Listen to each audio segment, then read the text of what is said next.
Olá pessoas, no vídeo de hoje vamos começar as nossas conversas sobre O Idiota do Sr. Fyodor Dostoiévski. Para você aí que não sabe, neste canal nós de vez em quando fazemos aqui algumas leituras coletivas, sobretudo de obras, dessas grandes obras aqui deste autor. Então caso você tenha aí O Idiota na sua casa empoeirando, tire-o da estante e vamos conversar, certo? Esse vídeo que você está assistindo vai sair com um relativo atraso. Isso porque até ontem, que foi sexta-feira, eu estava sem voz. A minha voz voltou hoje de manhã, né, no sábado de manhã.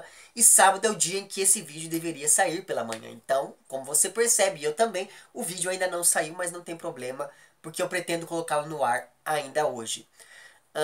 Eu acredito que eu não vá me alongar muito nos meus prolegômenos aqui sobre este livro, né, sobre O Idiota, dado o ineditismo, né, o caráter inédito dessa minha leitura aqui. Porque ao contrário dos outros livros que já tiveram projeto de leitura coletiva aqui no canal, foram eles então aqui Os Irmãos Karamazov e O Crime e Castigo, então ao contrário desses dois livros que já haviam sido lidos, é a primeira vez que eu estou lendo aqui. E o fato de eu já haver lido antes aqui, em algum momento do meu passado, esses dois romances aqui, facilitou e muito toda a minha eloquência, toda a minha desenvoltura ao tecer os meus comentários aqui sobre estes livros, uma vez que eu tenho uma boa memória no que diz respeito às minhas leituras. Então eu tinha muita coisa ainda muito fresca na minha cabeça, apesar de já ter feito, sei lá, fazia 5 anos que eu havia lido aqui Os Irmãos Karamazov, e uns 8 que eu havia lido O Crime e Castigo, mas ainda assim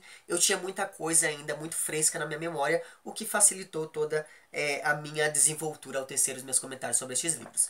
O mesmo não acontece aqui com O Idiota, né? O Idiota é um livro que eu estou lendo pela primeira vez e estou gostando bastante. Apesar de não estar gostando ainda tanto quanto dos anteriores, eu estou gostando bastante aqui deste livro, mas enfim, como eu falei pra vocês, então, eu acho que eu falei pra vocês, enfim, esse daqui é um romance que foi publicado em 1869 e talvez ele tenha sido o romance mais bem recebido, né, melhor recebido pela crítica e pelo público enquanto Dostoiévski ainda estava vivo. A obra de Dostoiévski ela só foi ser reconhecida mesmo depois que ele morreu, sobretudo por conta das polêmicas nas quais ele acabou se envolvendo aí. Talvez o único romance que tenha sido melhor recebido do que esse tenha sido o primeiro dele, que foi lá O Gente Pobre, sobre o qual já tem vídeo aqui no canal. Tem uma playlist com um monte de vídeos sobre a obra do Dostoiévski, eu vou deixar o link para ela lá embaixo.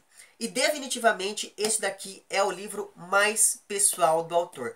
Seja por alguns dados autobiográficos que ele vai colocando aqui, seja pela ideologia proposta pelo personagem central, que é o príncipe Mishkin, mas enfim, o fato é que uma série de elementos textuais aqui contribuem para fazer uma leitura mais autobiográfica deste romance aqui, com relação lá à vida do próprio Fyodor Dostoiévski.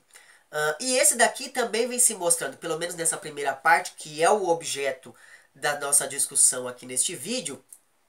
Essa primeira parte também vem se mostrando muito menos propositiva em termos filosóficos e, enfim, e religiosos do que acontece aqui nesses outros dois livros. Se você aí acompanhou as leituras coletivas sobre Os Irmãos Karamazov e sobre O Crime e Castigo, você deve estar se lembrando aí de que naqueles primeiros vídeos eu já tive que fazer uma série de referências históricas e filosóficas para poder abarcar um pouco da complexidade desses dois livros. Então, a primeira parte aqui do Idiota, não que ela seja uma parte mais simples do que as primeiras partes desses outros livros, mas ela é muito menos propositiva em termos filosóficos. Então, ela não tem uma carga filosófica tão grande. Veja, eu estou me referindo à primeira parte deste livro. Vai ter alguém que vai aparecer aí falando: ah, mas é um livro muito denso, não sei o que. Calma, estamos falando do começo. No começo, ele é um pouco mais light do que os outros,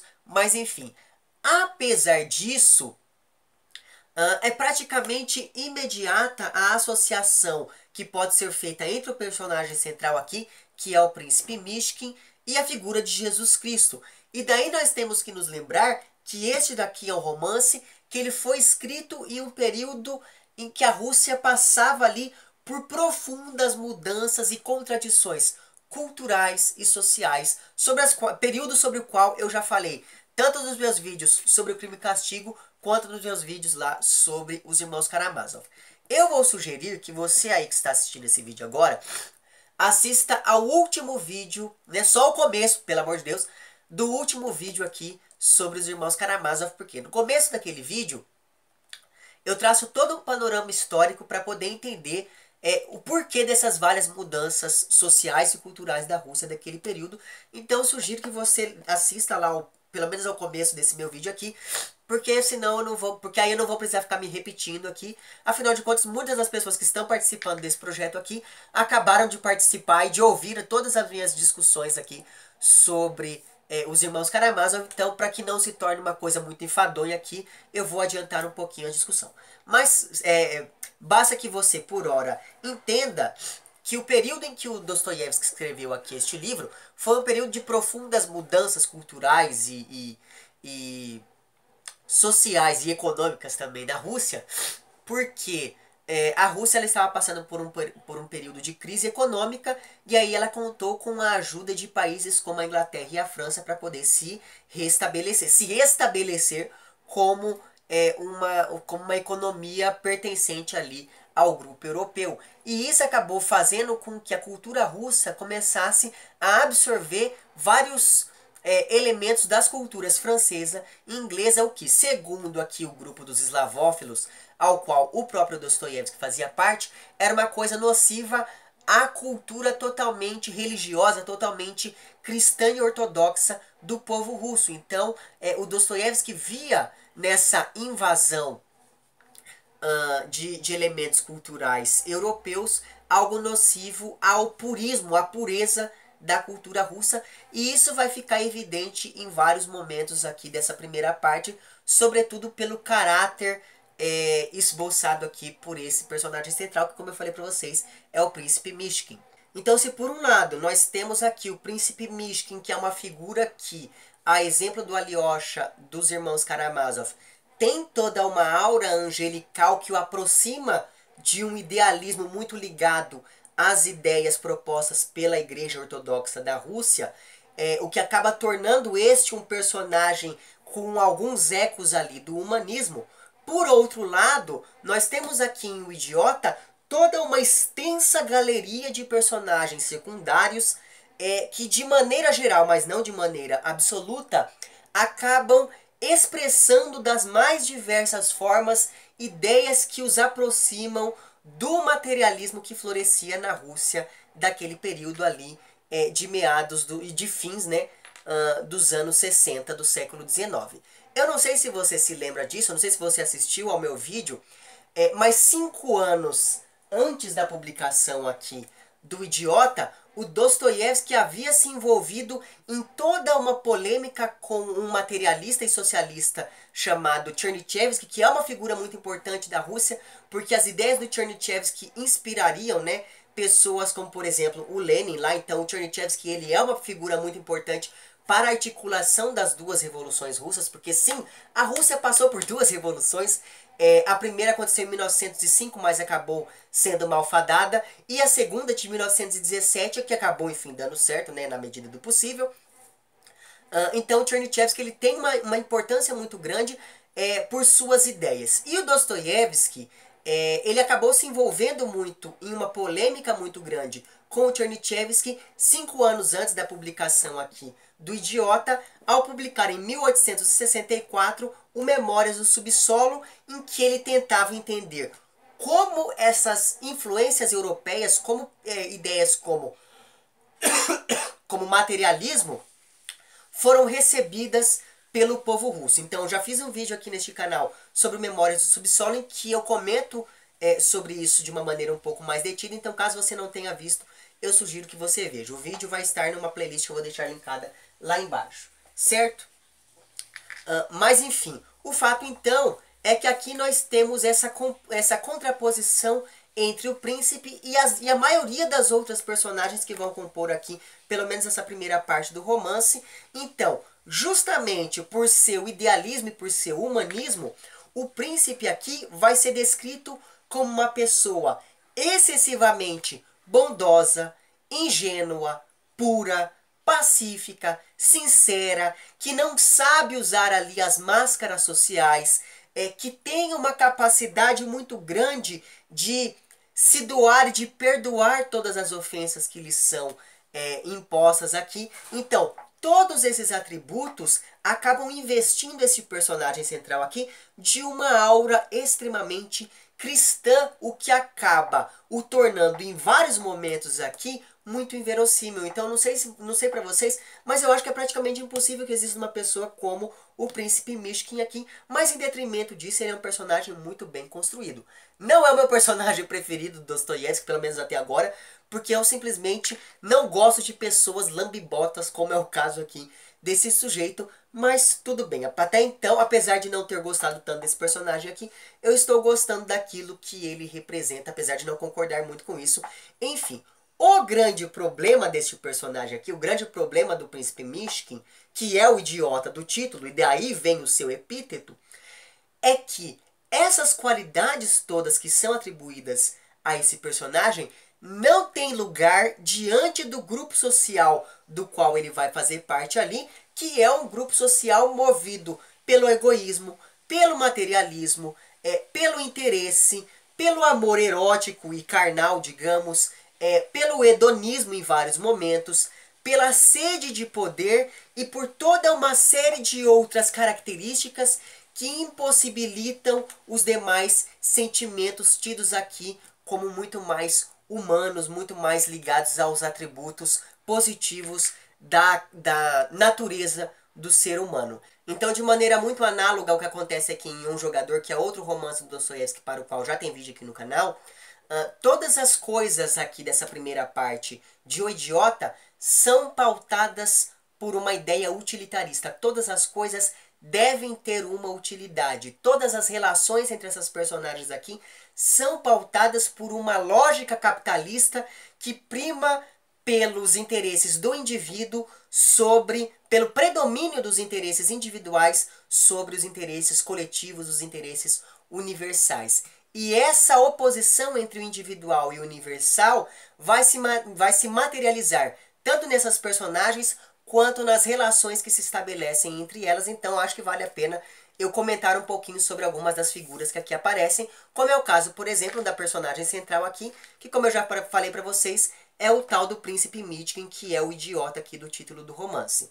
Ele passou 4 anos na Suíça, se tratando ali das crises de epilepsia que ele tinha. Inclusive esse é um dos dados autobiográficos aqui, porque o Dostoiévski também era epilético. Ele escreveu este livro aqui em um momento da vida dele em que ele estava passando por muitas crises de epilepsia. Então isso daqui é um dado bem interessante sobre este romance. Mas enfim, esse Príncipe Mishkin, ele voltou à Rússia tanto para poder receber uma herança milionária que lhe fora deixada ali por uma parenta distante, quanto para poder conhecer a sua única familiar, que é a Lisaveta Prokofievna, que é uma prima distante que ele tem ali. E o príncipe também voltou à Rússia porque o seu protetor, que é quem lhe sustentava ali na Suíça, uma vez que o príncipe Mishkin era órfão, acabou morrendo e o dinheiro do Mishkin foi aos poucos acabando. Tanto que quando ele chega em São Petersburgo, ele está com uma mão na frente e a outra atrás. Mas enfim, então esse é o personagem central. Outro personagem que já aparece logo no início aqui do romance é o Rogojin. E ele já vai aparecer logo na primeira cena e a gente percebe de uma maneira muito rápida que ele é o total oposto do príncipe. Ele vive na esbórnia, ele aproveita todos os prazeres que a vida tem para lhe oferecer ali, então ele é um materialista inveterado. Ou seja, ele, né, o Rogojin, ele se deixou corromper pela maldade ali do mundo no qual ele está inserido. Só que, apesar de todas essas diferenças, os dois, né, o Rogojin e o Príncipe Mishkin, eles acabam se tornando amigos de uma maneira muito rápida. E isso é uma coisa que acontece, inclusive, com todas as outras personagens. Porque todos os personagens que conhecem o príncipe, em um primeiro momento, acabam debochando ali da humildade dele, só que logo acabam sendo cativadas por essa figura, sobretudo porque outra coisa muito importante sobre o Príncipe Mishkin é a sua capacidade de ver as pessoas como elas realmente são, despidas de todas aquelas suas máculas, de todas aquelas máscaras sociais, O que acaba fazendo em vários momentos que essas personagens aqui sintam um certo desconforto ali diante do príncipe Michigan, uma vez que ele é uma pessoa, enfim, que põe ele desnuda de uma maneira muito efetiva todas as características que essas outras personagens tentam esconder ou às vezes nem sabem que tem. Mas enfim, essa amizade entre o Mishkin e o Rogojin não vai durar muito tempo, porque ambos acabam se apaixonando, acabam nutrindo um interesse amoroso, ainda que sob diferentes perspectivas, pela mesma moça que é Anastasia Filipovna. Anastasia Filipovna é, assim como o próprio príncipe, uma órfã. Ela foi apadrinhada por um por um senhor chamado Totsky, e daí cabe um parêntese aqui, o tempo todo, é muito provável que eu confunda e ao invés de falar Totsky, eu fale Trotsky, porque em vários momentos da minha leitura eu tive que parar e falar, não, eu não estou lendo algum livro sobre o Trotsky, eu estou lendo sobre um sujeito chamado Totsky.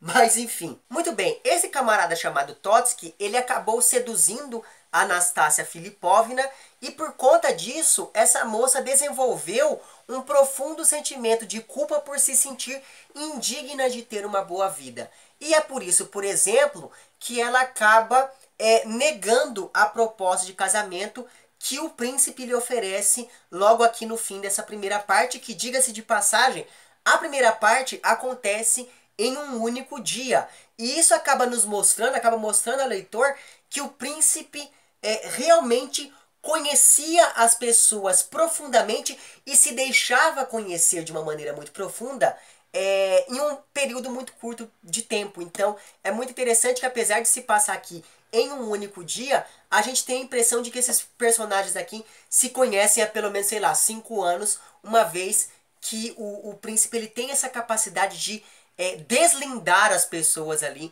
de uma maneira muito efetiva em um tempo muito hábil. Mas enfim, então, ao mesmo tempo em que a Anastasia Filipovna demonstra uma amargura muito grande, esse sentimento de culpa acaba lhe dando uma profundidade maior ainda. Talvez a Anastasia Filipovna seja a melhor personagem feminina do Dostoiévski. Uma das críticas que são feitas aqui a esse autor é a incapacidade dele de fazer ali personagens femininas interessantes, e me parece que a Anastasia Filipovna acaba sendo um ponto fora da curva, dada a construção dessa personagem aqui ao longo dessa primeira parte. Mas enfim, ela é uma personagem feminina muito forte porque ela toma as rédeas da própria vida, ela escolhe com quem ela vai ficar aqui ao fim dessa primeira parte, ela despreza o dinheiro e despreza ainda mais as pessoas que dependem do dinheiro de uma maneira doentia. Ela humilha os seus pretendentes porque ela sabe que ela é muito mais inteligente do que a maioria dos homens ali ao seu redor. Enfim, a única pessoa que consegue, de certo modo, dobrar ali a Anastasia Filipovna é o próprio príncipe, porque no fundo os dois são muito iguais, apesar ali das suas diferenças gritantes. Então a Natália, ela é construída de maneira muito interessante porque ela vai aos poucos ganhando uma presença no romance. Então, em um primeiro momento, ela é apenas citada em uma conversa, depois uma pessoa mostra um retrato dela, depois ela aparece e a partir desse momento ela vai ganhando uma importância cada vez maior ao longo dessa primeira parte aqui do romance. E daí tem outras duas questões que são muito importantes aqui envolvendo a Anastasia Filipovna. Primeiro, ela é uma moça extremamente bonita, ela tem uma beleza ali que é descrita quase como uma beleza incomum. E segundo, ela vai receber um dote de 75 mil rublos quando ela se casar. Esses dois fatores acabam atraindo a atenção de quase todos os personagens masculinos aqui do livro, seja por um interesse mais carnal, quando a gente pensa na beleza da moça, seja por um interesse mais econômico, quando a gente pensa no dote que ela vai receber quando se casar. Então veja que a única figura aqui que não vai ter nenhum desses dois tipos de interesse pela Anastasia Filipovna vai ser o príncipe Mishkin, que vai nutrir pela moça apenas sentimentos os mais puros possíveis. Mas enfim, outro personagem que vai aparecer aqui também nessa primeira parte, ainda que não tenha a mesma importância desses que foram citados até agora, é o Ivan Fyodorovich. O Ivan Fyodorovich é o marido da Elizaveta Prokofievna, que é lá a prima do príncipe Mytkin, aquela coisa toda. Muito bem, apesar do Ivan Fyodorovich ser casado com a Elizaveta Prokofievna, ele também nutre uma espécie de interesse ali, amoroso, enfim, carnal, pela Anastácia Filipovna. Então veja que literalmente todos os homens que encontram essa mulher acabam se interessando por ela. O Ivan Fyodorovich é a primeira pessoa que o príncipe vai visitar assim que ele chega em São Petersburgo. Outra coisa muito importante sobre esse Ivan Fyodorovich é o fato de que ele tem 3 filhas. A Alexandra, que é a filha mais velha, tem 25 anos e que, pelo que tudo indica, vai se casar com o Totsky, que é aquele senhor de 50 anos que acabou, enfim, seduzindo a Anastácia Filipovna. Ele tem lá a segunda filha, a filha do meio, que tem 23 anos, se chama Adelaia. E a filha mais nova, que tem entre 20 e 21 anos, se chama Aglaia. Sobre essa última filha, eu não sei vocês, mas uma série de comentários que são feitos sobre ela aqui ao longo de toda essa primeira parte, tudo isso me levou a crer que ela provavelmente vai ser um dos interesses amorosos do príncipe Myshkin, porque logo no finalzinho dessa primeira parte aqui, a Anastácia Filipovna olha pra ele e fala: olha, eu acho que você deveria ficar com uma moça como a Aglaia. Então, não sei, isso acabou me dando um indício ali de que provavelmente o Myshkin vai ter alguma coisa com essa moça. Muito bem, outra personagem que vai aparecer aqui também nessa primeira parte é a tal da Elizaveta Prokofievna, que é prima do príncipe Myshkin, só que, apesar deles serem parentes, ainda que parentes distantes, ela não gosta muito da ideia de receber em sua casa aquele príncipe, porque ele é uma pessoa doente e ele é uma pessoa pobre. Então, com isso, a gente já percebe o que vai movimentar o interesse da Elizaveta Prokofievna. Só que, apesar disso, conforme ela vai ali conversando com o príncipe, ela acaba mudando de ideia a seu respeito e acaba, enfim, aceitando o convívio com ele, pelo menos nesse primeiro momento. Outro personagem muito importante aqui dessa primeira parte vai ser o Gavrila, que em alguns momentos vai ser chamado aqui de Gania. O Gavrila é um amigo do Ivan Fyodorovich, ele vai ser inclusive secretário do Ivan Fyodorovich, e ele quer se casar, ele é um dos pretendentes ali da Anastácia Filipovna, apesar de ter dado esperanças para a filha mais nova do Ivan Fyodorovich, que é lá a Aglaia. Isso porque o Gavrila está muito mais interessado no dinheiro do dote que ele vai receber caso ele se case com a Anastácia Filipovna, e ele pouco se importa ali com os sentimentos que ele tem ou deixa de ter pela moça. Então veja que ele é talvez a figura mais interesseira que aparece aqui nessa primeira parte do livro. Outra personagem que vai aparecer aqui também que chamou muito a minha atenção é o Ardalion, ou algo do tipo, que é o pai do Gavrila. O Ardalion, ele é um general aposentado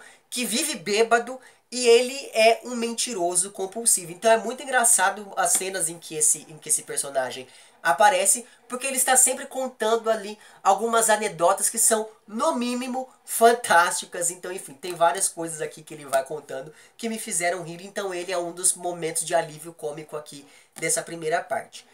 Outra personagem que vai aparecer aqui, que também chama muita atenção, é a Varvara, que é uma das irmãs, ou a irmã, enfim, do Gavrila. Ela é o total oposto do irmão, e ela vai se construir ali como uma personagem feminina muito forte também. Então veja que para você aí que gosta de personagens femininas fortes, o Idiota vai ser um prato cheio para você. Então eu não sei se você percebe, mas todos esses personagens secundários acabam permitindo que o leitor entre em contato com as diferentes facetas envolvendo ali o príncipe Myshkin e perceba primeiro o que é que significa ser um idiota em uma época de um crescente racionalismo na Rússia. Segundo, esses vários personagens secundários acabam fazendo com que o leitor perceba a condição marginal ocupada ali pelo príncipe Myshkin, por ser pobre, por ser doente e por ser estrangeiro, tanto quando ele está na Suíça, quanto no momento em que ele retorna ali para a Rússia. Essa extensa galeria de personagens secundária e secundárias em sua relação ali com o príncipe Mishkin, acaba mostrando ao leitor também, acabam demonstrando ao leitor a pureza do povo russo quando não exposto ali às várias inovações europeias, e daí no caso eu estou me referindo aqui ao príncipe Mishkin, que vai ser a representação dessa pureza do povo russo, porque lembra lá que, apesar dele ter passado um tempo na Suíça, ele ficou isolado lá em uma clínica, enfim. Então ele não entrou em contato com a cultura europeia em si. E mais do que isso, a relação entre esses personagens secundários e o príncipe Mishkin acabam nos mostrando uma oposição entre a postura materialista desses personagens e o cristianismo ortodoxo, que se baseia, entre várias outras coisas, no anulamento do indivíduo, como é proposto ali pelo personagem central, que é o príncipe Mishkin. Porque eu não sei se você se lembra, mas desde a primeira cena do romance, o Mishkin, ele já demonstra que ele não tem a menor consciência de si mesmo, o que acaba transparecendo tanto pela sua ausência de vaidade, quanto pela sua ausência de autorrespeito. Então veja que ele é uma personagem que vai aos poucos anulando a própria individualidade, o que se contrapõe a todo o materialismo que é proposto pelo comportamento dos demais personagens do livro. Outras coisas que me chamaram bastante atenção aqui ao longo dessa primeira parte foram os vários diálogos literários que esta obra aqui estabelece com outros livros, como por exemplo, de maneira mais explícita, A Dama das Camélias, quando a gente pensa na personagem Nastácia, e com O Último Dia de um Condenado, que é um livro do Victor Hugo, por conta da obsessão aqui do príncipe Mishkin com a ideia da morte e com os prováveis sentimentos de um condenado pouco antes de morrer. Mas você tem também aqui um diálogo meio que implícito, um diálogo que é menos evidente, por exemplo, quando a gente pensa em livros como o Louis Lambert, que é um livro do Balzac, cujo personagem título tem vários pontos que são semelhantes aqui ao príncipe Mishkin, como por exemplo essa coisa toda do amor a todos os homens, dessa capacidade de perdoar, enfim. Então se você aí já leu este livro do Balzac, aqui você vai ter um personagem muito parecido. E caso você tenha gostado aqui do príncipe Mishkin, provavelmente você vai gostar também lá do Louis Lambert. Mas enfim, você tem também aqui um diálogo implícito com os textos dos evangelhos, porque apesar de essa primeira parte não tratar de maneira direta de temas religiosos, há aqui uma série de alusões à vida de Cristo, como por exemplo, a comparação entre o príncipe Mishkin e um cordeiro, a associação que é feita aqui em algum momento entre o príncipe Mishkin e a figura de um burro, o que por um lado remete a toda essa ideia da inocência, e por outro, pensando lá no diálogo com a figura de Cristo, acaba nos mostrando essa imagem de uma pessoa que abre a mão dos seus atributos divinos para poder ali ser, enfim, humilhado e torturado pelos homens, o que novamente remete àquela ideia de um amor universal que se contrapõe a esse amor mais individualista. Você tem aqui também nessa primeira parte algo que estabelece, como algo que estabelece ali um diálogo com os evangélicos, essa ideia de uma fé de uma salvação pela fé mais pura e não por uma fé dogmática, como é o caso lá da fé da Igreja Católica. E essa ideia da salvação pela fé em si aparece aqui no momento em que o príncipe Mishkin está contando sobre um condenado à morte que acaba se salvando ali no último momento por conta de uma demonstração de fé que ele acaba tendo.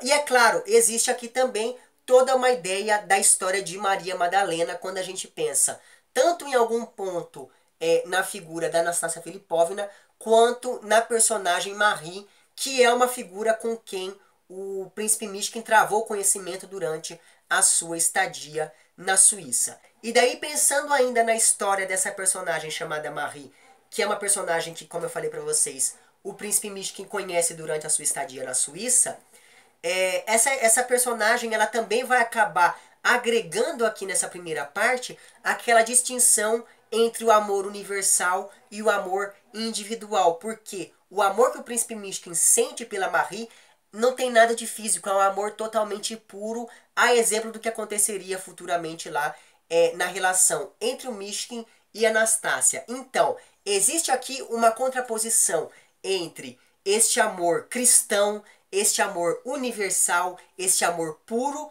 e um amor que é muito mais secular, um amor que é muito mais individual e carnal. Então, enquanto o amor cristão satisfaz a alma, o amor secular satisfaz ali o ego, satisfaz as vontades individuais desses personagens aqui.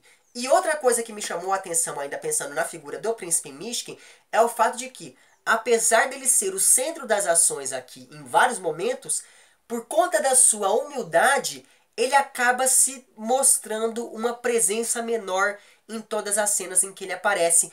Tanto é assim que até os empregados o repreendem sem que ele revide. E isso acaba mostrando que ele tem uma capacidade muito grande de perdoar e de se colocar no lugar das outras pessoas, como eu falei para vocês no início desse vídeo. Então, outra coisa que chamou bastante a minha atenção aqui, e isso acaba se constituindo como um outro traço autobiográfico aqui nesse romance, é a valorização da vida e o horror à morte, o que acaba permitindo ao príncipe não ser indiferente diante do sofrimento humano. Tanto é assim que ele consegue vivenciar de maneira totalmente detalhada aquilo por que passa um condenado à morte em seus últimos momentos. Daí nós temos que nos lembrar que o Dostoiévski, durante ali a sua juventude, ele acabou se envolvendo com um grupo de revolucionários e isso, enfim, acabou fazendo com que ele fosse preso e condenado à morte. Só que a pena dele foi comutada e acabou sendo, enfim, transferida ali para trabalhos forçados na Sibéria apenas no último momento. Então, o Dostoiévski ele chegou ali a ir até o local onde ele seria executado, só que no último momento apareceu o Sérgio Malandro e falou, pegadinha do malandro, e esse tipo de coisa. Então veja que isso acabou causando um impacto muito grande na vida do Dostoiévski, e talvez esse daqui seja o livro em que esse impacto seja mostrado ao leitor de maneira mais explícita, no caso aqui dos vários relatos que o príncipe Mishkin vai trazer aqui ao longo das suas conversas. E daí, ao inserir aqui essa história autobiográfica neste romance, o Dostoiévski acaba levantando toda uma discussão sobre a validade ou não da pena de morte, porque afinal de contas o pensamento é o seguinte, nós vamos matar aquela pessoa porque aquela pessoa matou alguém e matar é uma coisa errada, logo alguém deveria vir nos matar também, não é mesmo? Então é muito interessante o modo como o Dostoiévski vai aqui articulando na fala do príncipe Mishkin uma série de ideias ali que se opõem à pena de morte, que se opõem a uma prática que era muito comum ainda no século XIX em países como a França e a Rússia, como fica dito aqui em vários momentos. Então, ao contrário do que acontece com personagens como, por exemplo, o Ivan aqui dos irmãos Karamazov, que pensava que o sofrimento humano anulava ou pelo menos impossibilitava a presença de Deus, o príncipe Mishkin acredita que o sofrimento é necessário para que o indivíduo se aproxime da divindade, para que o indivíduo se aproxime de Deus, se aproxime de Jesus, o que é algo que vai muito na linha do pensamento lá da Igreja Ortodoxa Russa, que vê no sofrimento de Cristo o ponto ápice de toda a construção de sua ideologia. Então essa ideia toda do indivíduo que abre mão da própria individualidade para salvar o coletivo, para salvar um amor que é muito mais universal do que individual, é o que está ali na base do pensamento da Igreja Ortodoxa Russa e que vai aparecer aqui em alguns momentos durante as falas do Mishkin e mesmo durante o momento em que o narrador vai descrevendo o comportamento desse personagem aqui para com os demais. Então, diante de todo esse painel que eu apresentei aqui para vocês até agora, eu vou comentar apenas alguns eventos que acontecem nessa primeira parte para poder encerrar efetivamente este vídeo que já está ficando gigantesco, não é mesmo? Então, por conta de sua sinceridade, o príncipe Mishkin acaba não tendo uma boa relação com pessoas como, por exemplo, o Gavrila, que chega inclusive a agredir o príncipe em um determinado momento aqui, né, dessa primeira parte. Isso porque o Gavrila não quer que ninguém saiba sobre o seu interesse em se casar com Anastácia, mas as pessoas acabam eventualmente descobrindo isso, o que gera uma série de situações, no mínimo, incômodas para esse sujeito aqui. Então, quando ele está tentando resolver a própria situação ali, na casa junto com a família, porque a família se opõe a esse casamento, Anastácia Filipovna chega na casa para poder convidar ali o seu pretendente e os seus familiares para uma festa de aniversário.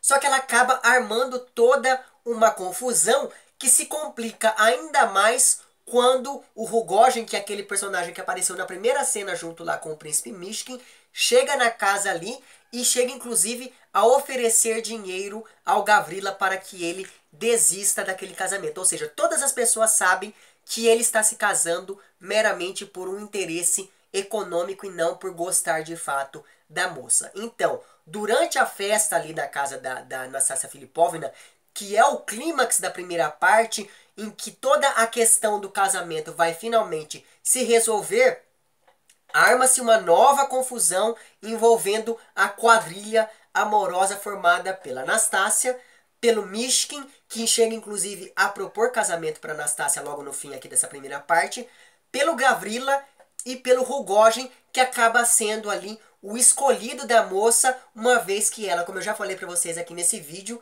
não se julga merecedora de uma pessoa tão bondosa quanto o príncipe. Então, diante da escolha dessa moça em se juntar ali e fugir com o Rugogin, se encerra essa primeira parte e ficam os indícios ali do que possivelmente acontecerão nas próximas. E com isso eu encerro os meus comentários sobre essa primeira parte aqui do livro. Enfim, eu estou gostando bastante, né, deste livro aqui. Eu achei um livro, como eu falei para vocês, até agora ele está sendo relativamente mais tranquilo de ser lido do que os outros, por conta da ausência dessa carga filosófica e ideológica muito forte. Então, isso aparece apenas aqui em alguns momentos muito específicos do livro, e não como acontece lá em Crime e Castigo ou Os Irmãos Karamazov, que a carga ideológica e filosófica é o grande interesse de todo o romance, né? A estrutura do romance se articula para contemplar essa carga ideológica e filosófica, o que, pelo visto, não acontece aqui, pelo menos nessa primeira parte. Enfim, vamos ver o que acontecerão nas próximas, certo? Então, daqui a 2 semanas voltamos para conversar um pouquinho sobre a segunda parte. Caso você aí tenha se interessado em começar essa leitura conosco, eu acho que ainda dá tempo de você nos acompanhar, mesmo porque a playlist vai ficar aí até o canal se encerrar, então você vai ter tempo para poder assistir a esses vídeos assim que você resolver empreender essa leitura também, certo? Enfim, é isso. Se você gostou do vídeo, não esqueça de curtir e de compartilhar. Não deixe de dizer lá nos comentários o que vocês estão achando da leitura também. Se eu esqueci de comentar alguma coisa que vocês julgam relevante, deixe lá também, por favor. E é isso. Se você está inscrito no meu canal, muito obrigado pela sua inscrição. Caso não esteja inscrito, se inscreva também lá embaixo. Um amplex para vocês todos. Até o próximo vídeo e tchau!